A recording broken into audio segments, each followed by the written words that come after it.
Martin Fayulu appelle à un dialogue national sous la médiation des pères spirituels pour parler cohésion et unité nationale. Sous quel format envisage-t-il ce dialogue et pour quels résultats? Le leader de l'ESID ne vise-t-il pas une entrée au gouvernement au terme de ce dialogue? Face à face spécial reçoit pour en parler ce vendredi 30 août 2024 après le journal de 19h, Devos Kitoko, secrétaire général de l'ESID de Martin Fayulu. Des États-Unis où il se trouvait, l'opposant Martin Fayulu Madidi appelle tous les Congolais à un dialogue national sous la médiation des pères spirituels pour, selon lui, parler notamment de la cohésion et de l'unité nationale, de l'intégrité territoriale, bref, de la situation actuelle de la République démocratique du Congo. Mais son appel au dialogue est boudé ou carrément rejeté par une frange de la classe politique congolaise. Sera-t-il entendu? Ne vise-t-il pas une entrée au gouvernement, comme le disent certains? Professeur Devos Kitoko, bonjour. Bonjour Thierry Kambouni. Vous êtes le secrétaire général de l'ESID, Engagement pour la citoyenneté et le développement, parti politique de Martin Fayulu, qui va signer sa rentrée politique, on va le dire comme ça, ce samedi, après les élections de décembre dernier, à la faveur de ce meeting tant attendu par vos militants au terrain Mambenga dans la commune de Ndjili. Première question, pourquoi un meeting dit de cohésion nationale et pourquoi seulement maintenant? Merci beaucoup Thierry. Pourquoi un meeting dit de cohésion nationale? Pourquoi seulement maintenant? La cohésion nationale est plus que jamais nécessaire aujourd'hui. Nous l'avons dit, nous l'avons répété. La RDC menaçait, le pays menacé de disparition en tant qu'État et en tant que nation. Et nous, Congolais et Congolais, qui n'avons que la RDC comme pays, comme patrimoine commun à léguer à nos enfants, aux générations futures, nous ne voyons pas comment on peut croiser les bras et laisser notre pays partir. Voilà pourquoi les principes selon lesquels une nation divisée, une famille divisée ne peut jamais gagner une guerre, ne peut jamais faire face à la menace extérieure. Et ces principes nous guident et nous poussent et poussent le commandant du peuple, Martin Fayulu, de bouger les lignes, de bousculer la classe politique, d'interpeller les Congolaises et les Congolais que nous devons nous unir. La cohésion est plus que jamais nécessaire et il nous faut la cohésion pour faire face à ces risques de balkanisation de notre pays. On va tout au long de cette émission parler de ce dialogue. Dialogue avec qui? Dialogue avec quel contenu? Dialogue pour aboutir à quoi? Voilà, Thierry, je crois que vous allez me donner 1 à 2 minutes pour expliquer la chronologie, la trajectoire de notre combat pour la cohésion nationale. En 2009, avril, le commandant du peuple, Martin Fayulu, a mis sur pied un plan de sortie de crise. Dans ce plan de sortie de crise, il dit ceci: il y a bel et bien une crise politique dans le pays qui nécessite qu'on s'y prenne, qui nécessite qu'on le s'y penche sérieusement pour assurer la paix et la cohésion nationale afin d'entamer les grands chantiers de la reconstruction du pays. Nous sommes en avril 2019. Plus tard, en 2022, du 11 au 14 juillet, nous sommes à Kisangani, lors de notre congrès, et nous identifions 18 défis pour relever le Congo. Et parmi les 18 défis, les 4 prérequis, 3e prérequis, la cohésion nationale.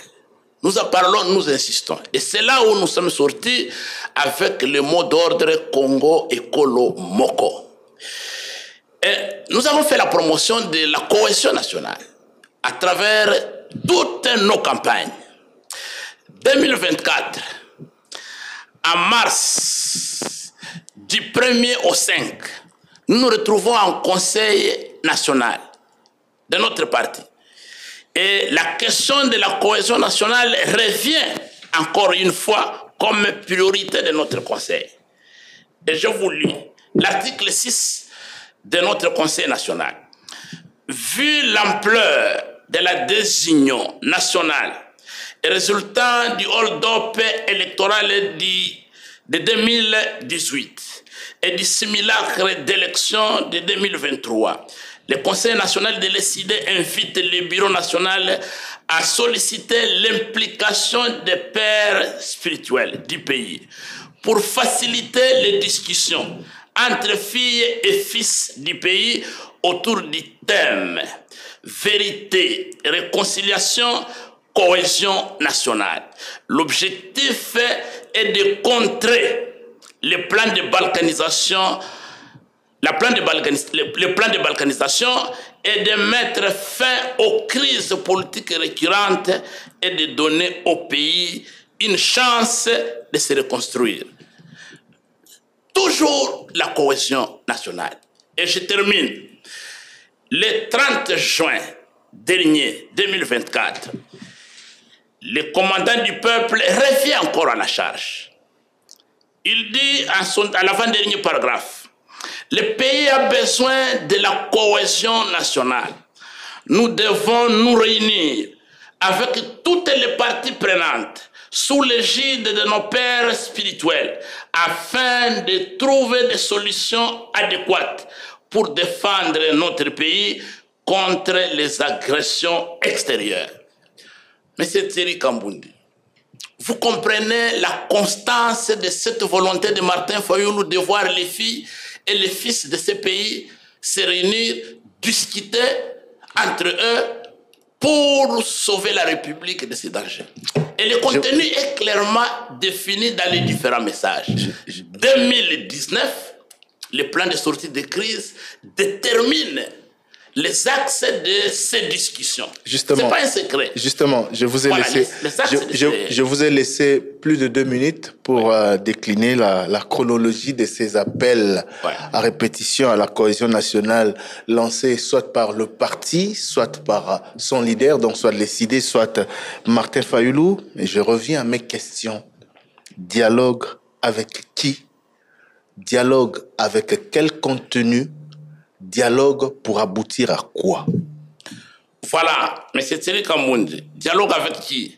Dialogue entre les filles et les fils de la République. Et parce que les filles et les fils de la République, sur le plan politique, aujourd'hui, sont représentés, incarnés entre ce que nous appelons les principaux parties prenantes. Les leaders qui ont un impact significatif dans l'évolution de la classe politique congolaise sont connus. Il n'est pas question d'organiser une foire nationale, mais il est question d'être sérieux, de réunir autour de la table les principales parties prenantes, les principaux acteurs. Pour parler de quoi? Nous allons parler, la menace contre la balkanisation de notre pays. Nous devons nous unir. On doit faire un front patriotique. On doit faire un bloc patriotique. Pour tous ceux qui veulent défendre le pays, qui ne veulent pas de sa disparition, qui ne veulent pas de sa balkanisation, nous devons nous unir. Et cette cohésion est nécessaire parce qu'elle nous permet de contrer les risques de la disparition de notre État. Ça, c'est un. Deuxièmement, nous revenons à ce qui a été défini dans le plan de sortie de crise. Nous devons opérer les réformes urgentes nécessaires, notamment les réformes électorales, les réformes institutionnelles. Vous savez, Thierry Kambundi, je reprends textuellement ce qui a été écrit en 2019 par le président Martin Fayulu dans sa proposition de sortie de crise. Nous devons opérer les réformes urgentes nécessaires, notamment au niveau de la commission électorale, les juges du contentieux électoral, de la défense et sécurité et de la gouvernance, ainsi que des droits humains. Donc, il y a un chantier de réforme institutionnelle qui n'a jamais été entamé. Et nous pensons, nous devons être très prudents. Il ne faut pas soigner la fièvre sans s'attaquer aux microbes. Aujourd'hui, il y a la désunion totale, telle que nous l'avons fait savoir dans la résolution numéro 6 de notre Conseil national. Cette désunion entre Congolaises et Congolais, et qui nécessite la cohésion nationale aujourd'hui. Quelle est la cause principale? Quelles sont les causes secondaires? On doit y réfléchir. Mais pour nous, nous pensons que les consensus et le respect des mécanismes d'accession, d'exercice et de conservation du pouvoir doivent faire l'objet d'un consensus entre les différentes parties prenantes. Donc, dialogue pour former un bloc avec ceux qui ne veulent pas de la balkanisation du pays d'une part et évoquer les réformes électorales de l'autre. Mais les réformes institutionnelles dans l'ensemble. Quand vous parlez de désunion, les élections ont eu lieu, il y a eu énormément de commentaires sur la façon dont les choses se sont passées, mais au final, les institutions sont en place, l'opposition est là pour jouer son rôle d'opposition, la société civile est là pour jouer son rôle de société civile, et ceux qui ont remporté les élections, la majorité dans les différentes institutions, notamment au Parlement, gèrent le pays. De quelle désunion parlez-vous? C'est cela le problème, c'est Kambundi. Est-ce qu'il y a des Congolais qui sont fiers de la situation que le pays traverse aujourd'hui? S'il n'y avait pas de problème, comment aujourd'hui, sur les 145 territoires de notre pays, 100 localités sont occupées par l'armée rwandaise. 4 territoires nous sont ravis, occupés. Les territoires de Massissi, les territoires de Rutshuru, les territoires de Nyiragongo et aujourd'hui les territoires de Lubero. Mais ça, ce n'est pas du fait des élections. Je vous l'ai dit. C'est du fait de ceux qui... Est-ce que nous sommes fiers? Le pays va mal, celui qui les dirige le reconnaît, celui ou ceux, le président, le gouvernement, tout le monde le reconnaît. Mais ce n'est pas du fait des élections du 20 décembre dernier. Nous sommes fiers de la situation aujourd'hui. Oui, mais c'était pour nous de la résistance.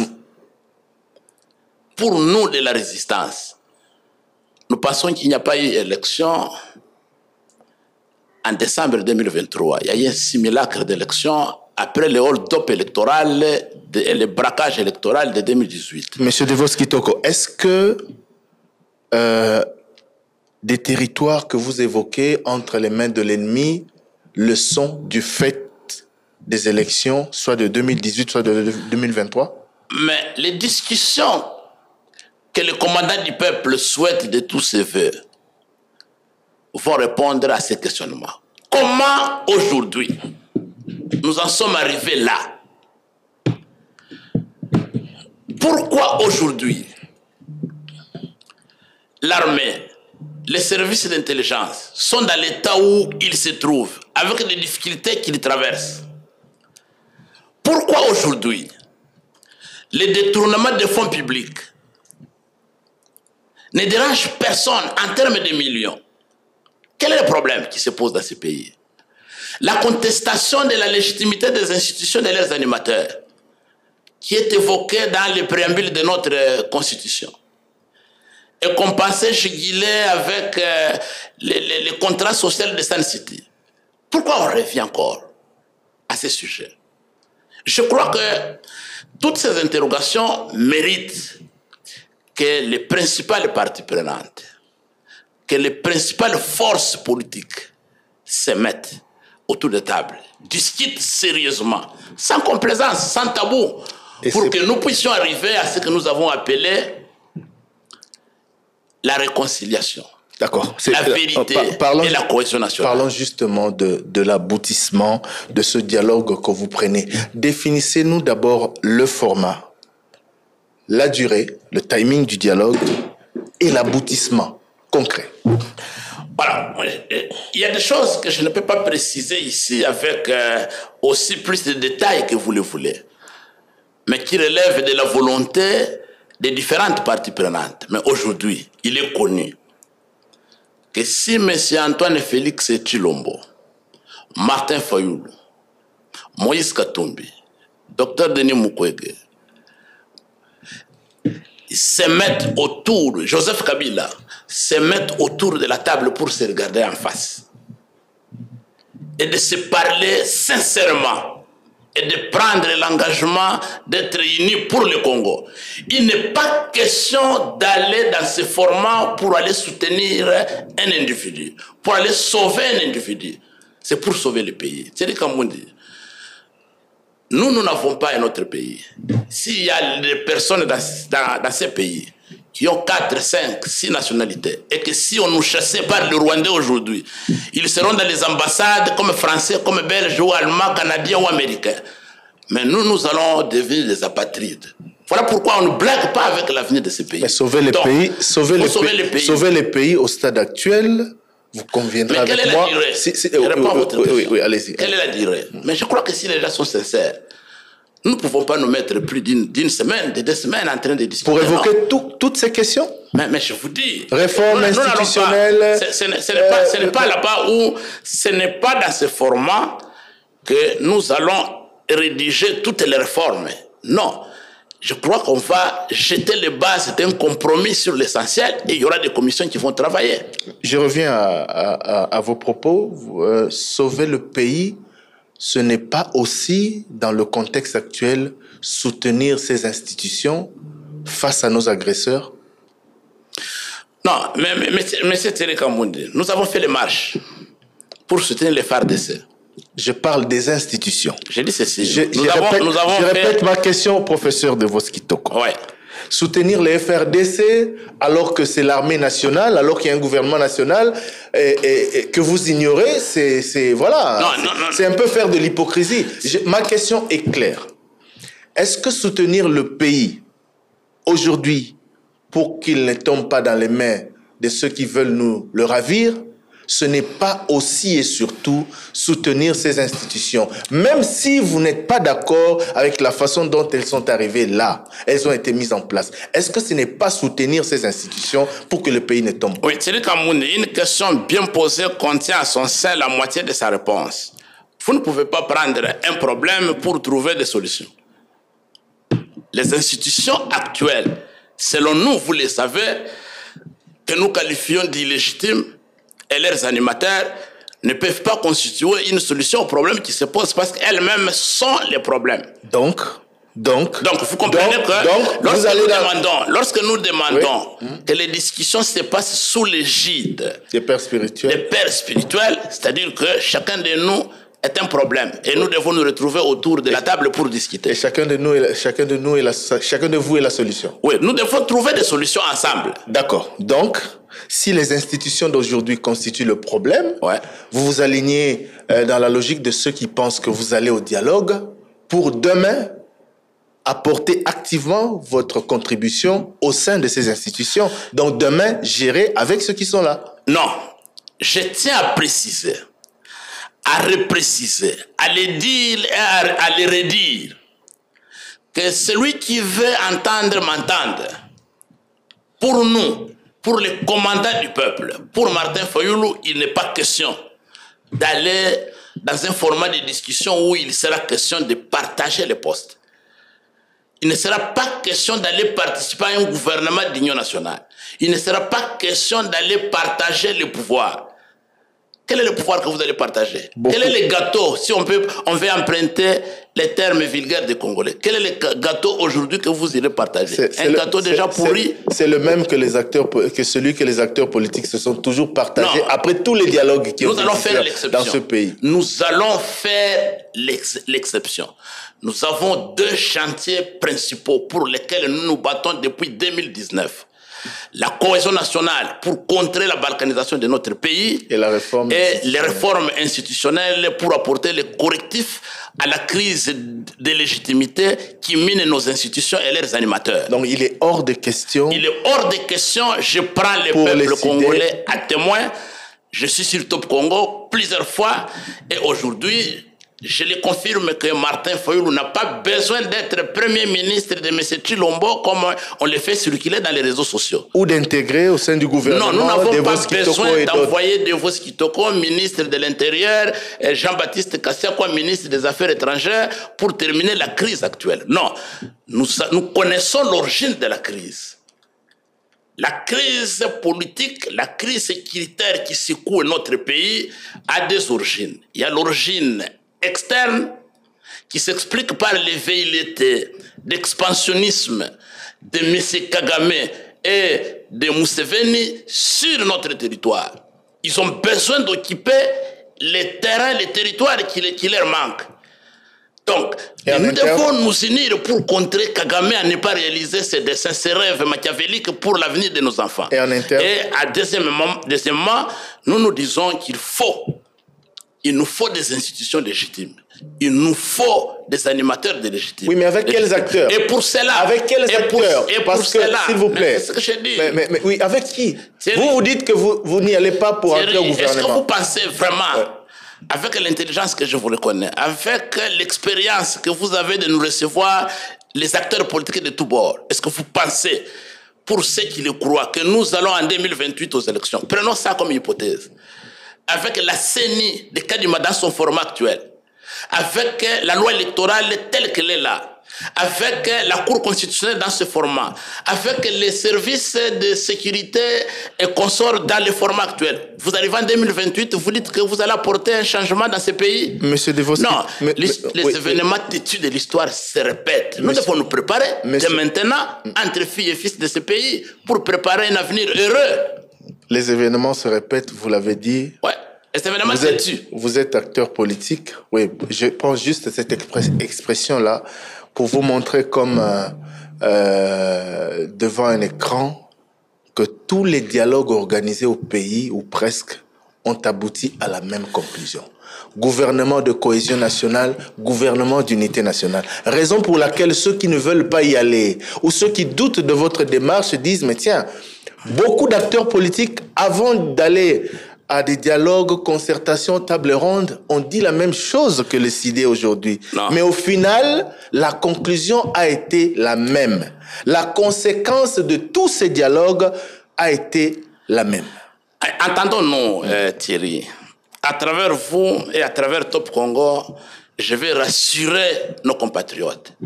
S'ils ont vécu les dialogues avec les formations de gouvernement et partage de gâteaux, le commandant du peuple va surprendre le monde et la nation. Et ça sera pour la première fois qu'un acteur politique va s'engager dans des discussions sérieuses pour l'avenir du pays et non pas pour son intérêt personnel. Je vais vous dire quelque chose. Vous parlez trop de ceux qui boudent. Mais on va y revenir, s'il vous plaît. Vous aurez l'occasion de répondre à ceux qui boudent ou rejettent votre proposition. Je vais vous reposer ma question autrement.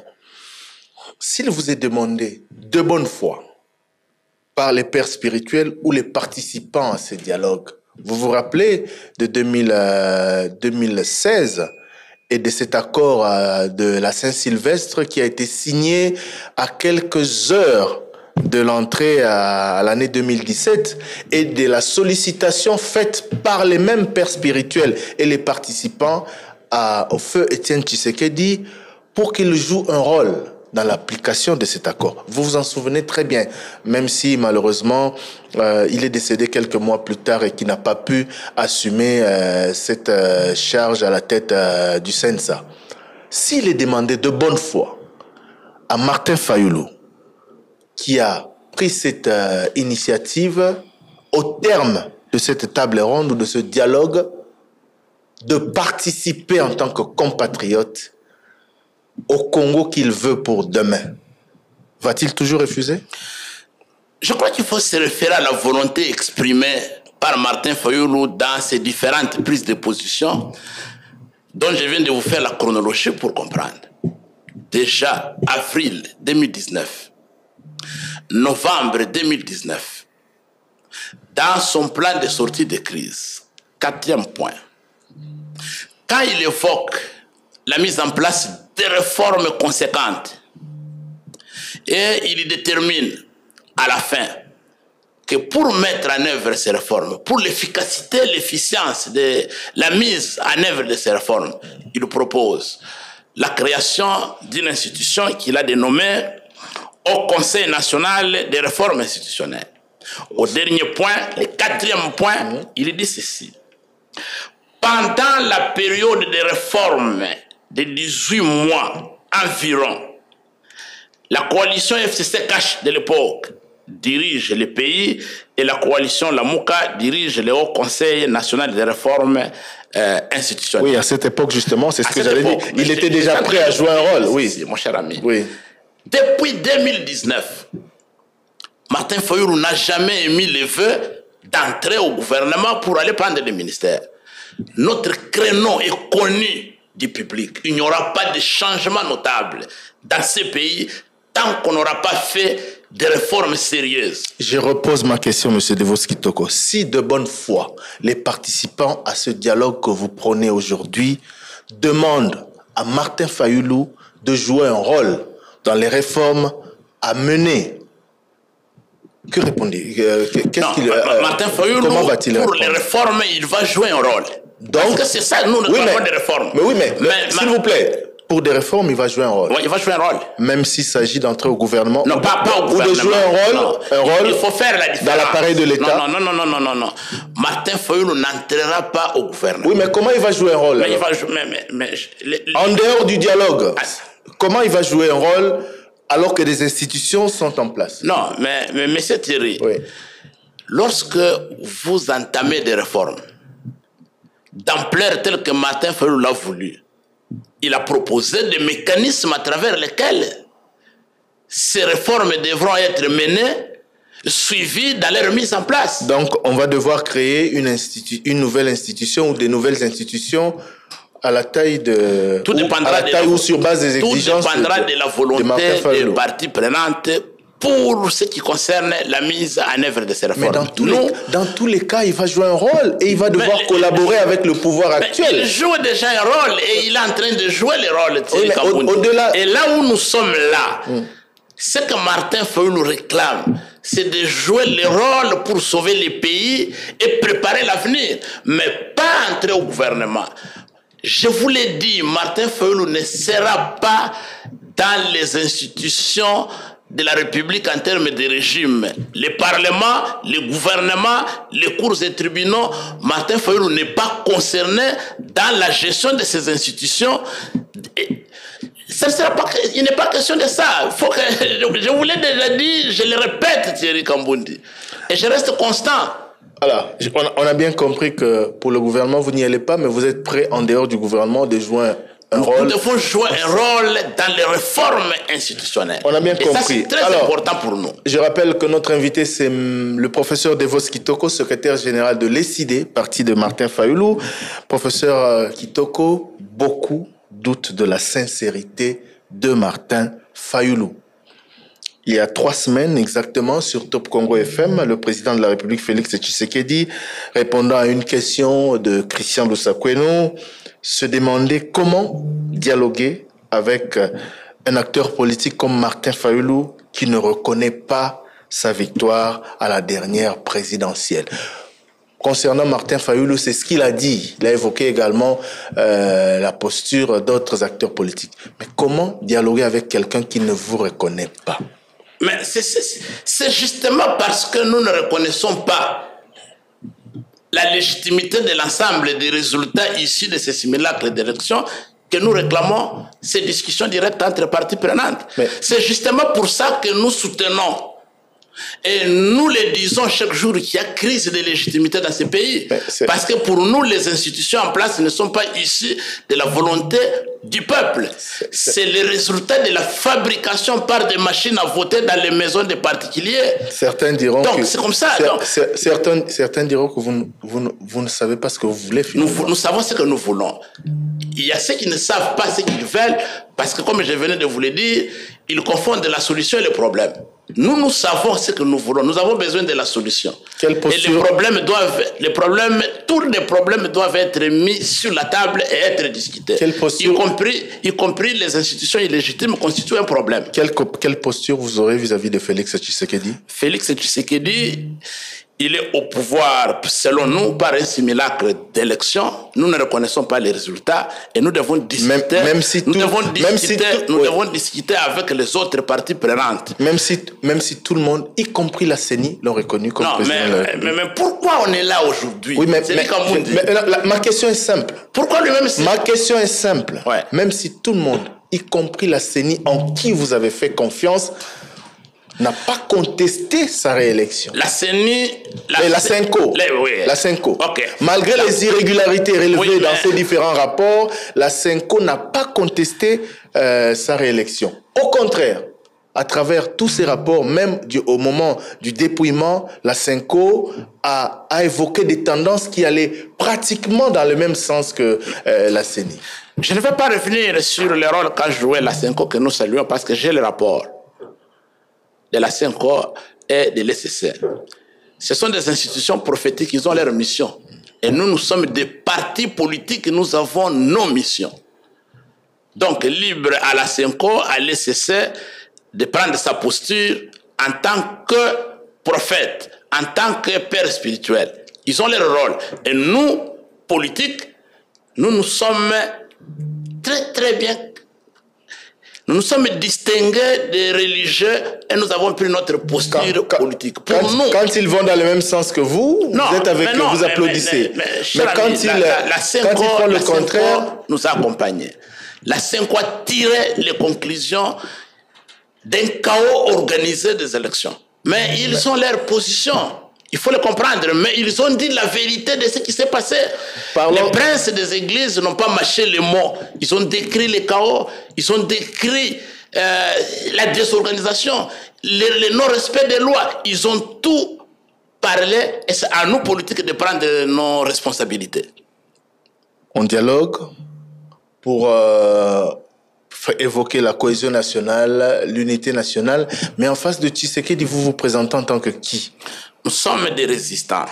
Et lui, vous le considérez comme qui? Il est un président de fait qui a été proclamé en violation de la volonté du peuple. Et il est le problème parmi tant d'autres problèmes sur lesquels nous allons discuter. Devos Kitoko, la contestation de votre démarche ne vient pas, ou les doutes sur votre démarche ne viennent pas que de la famille politique de Félix Tshisekedi ou de lui-même, le président de la République.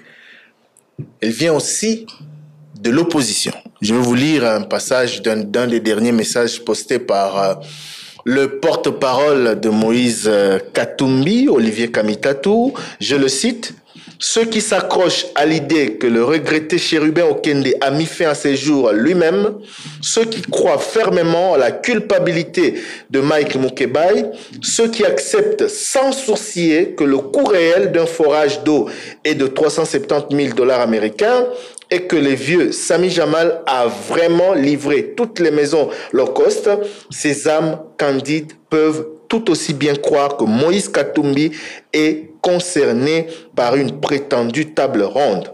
Rien n'est plus faux. Quoi qu'on en dise, dialogue, négociation ou table ronde, ces attrapes rigots lancés par le pouvoir ont un seul but, de leurrer une opposition dont certains membres semblent déjà essoufflés. Référence bien évidemment à celui qui prône l'idée du dialogue. Voilà Thierry, nous sommes dans une phase où nous prônons la cohésion nationale. Et je dois être dans la posture des mots d'ordre lancés par le président de mon parti, le commandant du peuple, Martin Fayoulou. Je ne vais pas me lancer dans les polémiques politiciennes. Mais les amis savent, ils savent bien que sans des discussions directes entre différentes parties prenantes pour traiter des questions qu'ils soulèvent, il n'y aura pas de solution. Ils le savent. Mais vous devez savoir. Mais ils n'en veulent pas. Ils n'en veulent pas. En 1960, oui. Lorsque les politiciens congolais sont allés à la table ronde à Bruxelles pour discuter de l'indépendance et de la liberté de notre pays, Lumumba n'était pas avec eux. Il était en prison.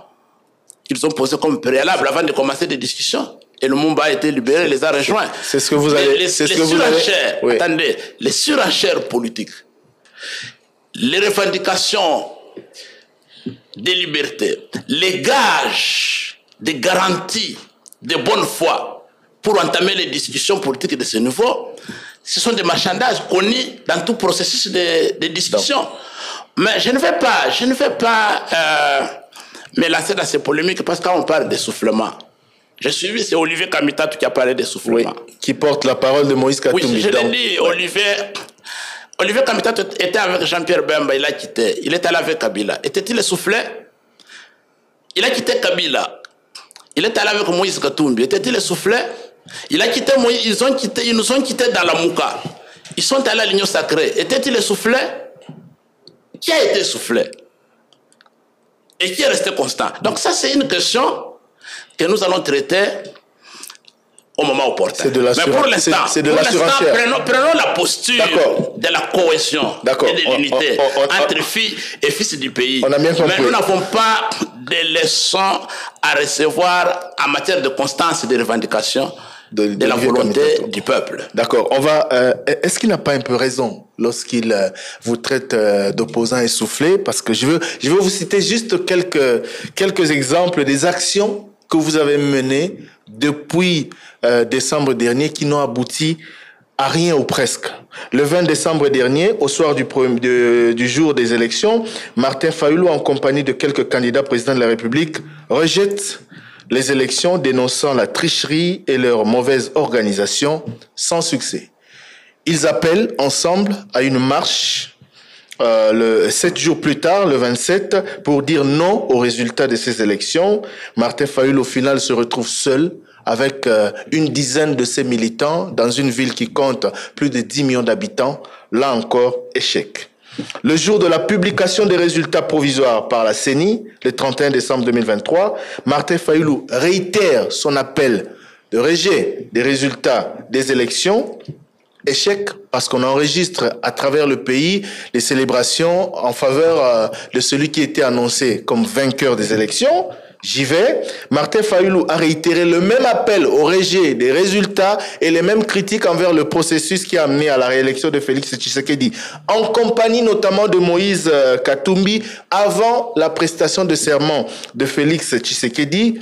Mais le constat est que le 20 janvier ou avant le 20 janvier, c'est le monde entier, y compris ceux que vous avez appelés à l'aide, la communauté internationale, toutes ces grandes puissances, les États-Unis, l'Union européenne, la France, la Belgique, etc. Tous ont félicité Félix Tshisekedi. Et le 20 janvier, au Stade des Martyrs, plus de 20 chefs d'État ainsi que des membres du gouvernement ont répondu présents à l'investiture de Félix Tshisekedi, ce qui n'était jamais arrivé lors d'investiture d'un chef d'État en République démocratique du Congo. Est-ce que tout cela ne montre pas que vous êtes finalement essoufflé, comme le dit Olivier Kamita, parce que toutes vos actions depuis décembre n'ont pas réussi? Oui, Thierry Kamundi, il faut savoir que notre peuple a organisé une résistance passive. Où sommes-nous aujourd'hui? De tout ce que vous êtes en train de décrire comme échec et comme exploit. Mais quel est le résultat final? Je ne parle pas d'exploit. Non, je parle... S'il vous plaît. Oui, mais s'il vous plaît. Moi, j'ai dit que notre peuple... Professeur de Voskitoko. Notre peuple a organisé une résistance passive. Je n'évoque que les faits. En tant que journaliste, je n'évoque que les faits. Des actions annoncées qui n'ont abouti à rien. Je vous dis ceci, mon cher ami. Jusqu'au jour d'aujourd'hui. Est-ce que ce n'est pas de l'essoufflement comme l'évoque Olivier Kabila? Le peuple congolais a été victime d'une campagne de démagogie et de manipulation. Le peuple congolais a organisé la résistance passive. Et aujourd'hui, vous avez les résultats. Quel est le résultat de la communauté internationale? Quel est le résultat de tout ce que vous décrivez comme exploit? Aujourd'hui, nous sommes où? Nulle part. On a même reculé de plusieurs années. Je parle de vos actions. Je parle de vos actions. Quel est le résultat de vos actions? Qu'est-ce qu'on peut en conclure? Nous sommes engagés dans une guerre politique où il y a des batailles. Que vous avez... il y a des batailles. Que vous reconnaissez... Nous sommes dans une guerre politique. Ouais. Il y a des batailles que vous pouvez penser perdre, mais vous continuez la guerre, vous continuez le combat. Je vous dis que le peuple congolais a été dupé par une campagne de démagogie, des manipulateurs sans cœur. Et aujourd'hui, tout est mis en nu, que c'était de la pire distraction et de la pire démagogie. Tout ce qui a été promis, tous les miels promis, tous les ciels promis s'est effondré comme un château de cartes. Et aujourd'hui, nous sommes là, à la case de départ, même loin de la case de départ. Voilà pourquoi, mon cher ami, la constance dans nos revendications, aujourd'hui, c'est avéré. Mais il y a quelque chose que je vais vous signaler, à travers vous, le peuple congolais. Les amis doivent dire sincèrement ce qu'ils redoutent. Ils nous parlent en privé. Les gens du FCC disent clairement, nous avons été dans les FCC cash. On a signé des engagements. Chilombo ne les a pas respectés. Selon eux, les gens d'ensemble, ils ont dit de vos. Mais nous sommes allés dans l'union sacrée. On a donné un cahier de charges à Chilombo. Il nous a promis tout ça. Il n'a pas respecté. Justement. Mais écoutez bien. Ils doivent dire la vérité. Qu'est-ce qui vous rassure? Qu'est-ce qui vous rassure qu'aujourd'hui, il va respecter ces engagements? Justement, professeur. C'est pour vous permettre de répondre à cette question. Parce que c'était la prochaine sur ma liste. Martin Fayulu fait partie des acteurs politiques qui, vous le rappeliez si bien, depuis 2019, a pondu plusieurs textes, propositions de réformes, etc. Il n'a pas été entendu. Voilà. Qu'est-ce qui vous prouve que cette fois sera la bonne? Voilà. Voilà pourquoi j'ai dit aux amis, nous avons peut-être été dans les divergences à un moment ou à un autre. Nous avons signé 4 communiqués avec les gens d'ensemble, nos amis l'ILGD, les Sesanga, luttaient tous pour les élections transparentes. Ils se sont rebuffés à un moment et ils sont allés, ils sont revenus et les autres sont allés chez Kabila, comme chez Tshisekedi, comme ils le disent. Ça n'a pas marché. Mais ce n'est pas le moment de dire qu'on va sanctionner Félix pour n'avoir pas honoré ses engagements. On les laisse. Paul Kagame et ses supplétifs viendront les discipliner. Nous allons applaudir. Non, le pays n'appartient pas à Chilombo.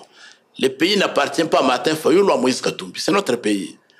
Voilà pourquoi nous disons aujourd'hui, il n'est plus question d'aller en ordre dispersé. Nous sommes un peuple. Nous devons prendre conscience de ces risques de balkanisation et d'implosion de notre pays. Nous mettre ensemble. Voilà pourquoi nous sollicitons qu'au lieu de se détacher du groupe, aller en solo, signer des accords qui ne sont pas respectés, nous avons besoin d'un témoin, nous avons besoin d'un médiateur légitime qui va nous mettre ensemble et discuter. Et c'est différent de ce qu'ils ont conclu comme accord. Lorsque Kabila et Félix ont conclu l'accord FCC cash au détriment de la volonté du peuple congolais, il n'y avait personne. En dehors, les gens qui eux-mêmes savent. Lorsque les gens d'ensemble, d'IMLC, sont allés à l'union sacrée, il n'y avait pas un médiateur neutre, comme Martin Fayulu le réclame aujourd'hui. Mais aujourd'hui, c'est tout un autre contexte. Nous avons besoin de gens de moralité avérée, les pères spirituels, qui ont la crainte de Dieu, qui ont une notoriété sur l'ensemble de notre territoire et sur le plan international, de nous mettre comme les garants de l'application des résolutions que nous allons prendre. Donc votre garantie, c'est la médiation des pères spirituels. Les pères spirituels, alors, et non pas des accords nocturnes au détriment de la volonté du peuple congolais. On a bien compris. Rien n'est respecté. On a bien compris. Revenons au meeting dit de cohésion nationale que va tenir votre leader, Martin Fayulu, ce 31 août 2024. À Ndjili, d'abord, pourquoi Ndjili? Pourquoi seulement Ndjili? Pourquoi tout le temps Ndjili? Comme s'il ne peut pas drainer ou réunir du monde ailleurs, alors qu'il est leader national. Oui, je crois que cette question est déjà dépassée. Parce que nous-mêmes, en tant que parti, nous drainons les foules dans les 4 districts de Kinshasa. Ce n'est pas un problème. J'étais à Malouek dernièrement, vous avez les images. J'étais à Makala, vous avez vu les images. J'ai commencé par Tchangou. Et à travers le pays, pendant la campagne électorale, on l'a vu également. L'aéroport international d'Ndjili se situe dans ces périmètres. Et c'est plus facile pour nous de le prendre à l'aéroport d'Ndjili et de l'amener tout près où il va s'adresser à travers les Kinoises et les Kinois qui viendront à la nation. Le problème, ce n'est pas les lieux, le problème, c'est le message. Le message n'est pas destiné aux gens d'Ndjili ou de Tchangou ou de Kinshasa. Le message est destiné à la nation congolaise. Le problème, c'est que c'est tout le temps au même endroit, alors que Martin Fayulu, j'étais en train de dire tout à l'heure, qu'on l'a vu également drainer du monde ailleurs pendant la campagne électorale. Nous sommes capables de les drainer partout. Oui, mais là, il y a un contexte. Pourquoi pas Lubumbashi? Pourquoi pas Kisangani si le message est le même et si le message est le plus important? Au moins, quelqu'un qui vit en Afghanistan peut me poser cette question. Mais vous qui êtes à Kinshasa et acteur de l'histoire immédiate, vous avez vécu la pré-campagne, pas la campagne électorale. 3 semaines avant la campagne, nous étions à Chikapa. Vous avez vécu les images, nous étions à Kananga. Vous avez vécu les images, nous étions dans le Congo central. Donc, cette question-là, on a déjà vu. Mais vous êtes en train de me rejoindre. La capacité de Martin Fayulu à mobiliser. Vous êtes en train, c'est pas un problème. Professeur de Vos Kitoko. Ici, il revient d'un voyage. Professeur de Vos Kitoko, vous êtes en train de rejoindre ce que je dis. Pourquoi il ne peut pas, comme il a fait par le passé, organiser des meetings ailleurs? La cohésion nationale, ce n'est pas qu'à Kinshasa, même si c'est le message qui est le plus important. Mais vous avez répondu à la question. Oui, je vous donne l'assurance, je réponds, je vous donne l'assurance qu'après son accueil à l'aéroport international de Ndjili, demain samedi, à partir de 9h, et son meeting qui se tiendra probablement vers 14h, 15h, et nous allons programmer d'autres descentes dans d'autres provinces pour prêcher le message de la cohésion nationale. Voilà, vous l'avez dit. Donc, il n'était pas pour nous question de remettre en doute la capacité de mobilisation de Martin Fayulu, mais bien de se demander pourquoi pas ailleurs, seulement ici et seulement à Ndjili. L'hôtel de ville a pris acte de votre manifestation, mais comment les choses vont se passer de l'aéroport au lieu du meeting? Bon, je tiens d'abord à remercier le ministre provincial de Kinshasa, un monsieur Posé, que j'ai trouvé mis par l'intérêt national. Nous avons eu des discussions pas faciles. Et j'ai lu en lui la volonté de protéger les Congolais et les Congolais qui viendront à cette manifestation. Le ministre provincial de l'Intérieur. Le ministre provincial de l'Intérieur. Oui, le ministre provincial de l'Intérieur. Il m'a dit de Vos, il n'y a pas de Vos en RDC. Il n'y a pas 2 princes Peng en RDC. Nous n'avons qu'un seul et on a besoin de le protéger.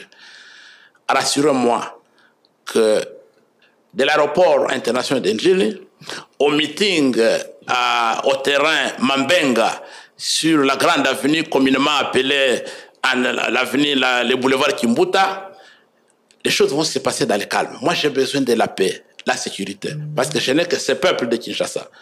Nous lui avons donné des garanties. Nous ne sommes pas une bande de voyous. Nous ne sommes pas une bande de délinquants. Nous sommes l'engagement pour la citoyenneté et le développement.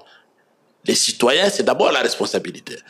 Donc, nos militantes, nos militants, nos résistantes et nos résistants sont sensibilisés que nous devons, dans la discipline, dans l'unité, dans la cohésion, conduire cette activité d'importance capitale pour la vie de notre nation. On s'est donné des garanties mutuelles et nous avons pris l'engagement que tout fauteur de troubles qui viendra s'y mixer dans la foule pour déranger les paisibles citoyens, nous allons les prendre et les remettre aux mains des services de sécurité, de la police principalement. Et le général Kilimbalimba qui est avec nous, le commissaire provincial de la ville de Kinshasa, et les autres responsables des services d'intelligence, l'ANEL, la DGM, nous avons parlé le même langage. Ce que nous voulons, nous voulons que nous soyons traités comme tous les autres Congolais, comme tous les autres partis politiques. La constitution de notre pays n'autorise pas la discrimination. Nous sommes égaux. Nous sommes aussi les Congolais et nous avons le droit d'être protégés. Et là, à ce niveau, je félicite et je remercie les autorités de l'hôtel de ville et je pense que nous avons été sincères les uns des autres. De notre côté, en tant qu'organisateur de l'accueil du président Martin et de son meeting, nous prenons toutes les dispositions. Nous avons aussi une sécurité interne à notre parti, à notre coalition, pour que les choses ne dégénèrent pas. Et nous pensons que la police, qui est un service public neutre, au service de l'intérêt général, va jouer son rôle. Et nous avons foi dans le comportement professionnel de notre police. La fois passée, nous avons quitté l'avenue Kianza avec une marée humaine. Et on nous a dit que vous ne passerez pas les 10e, 12e rues parce qu'on a barré la route, vous ne passez pas. Nous sommes passés avec la marée humaine et la police a fait son travail. Et aujourd'hui, comme c'est l'unité et la cohésion nationale, nous pensons que tout le monde sera d'accord. Mais c'est terrible. Je termine par dire que demain, samedi, le 31 août, il n'y aura que 2 camps dans ce pays. Il n'y en a pas 3. Il y a 2 camps dans ce pays.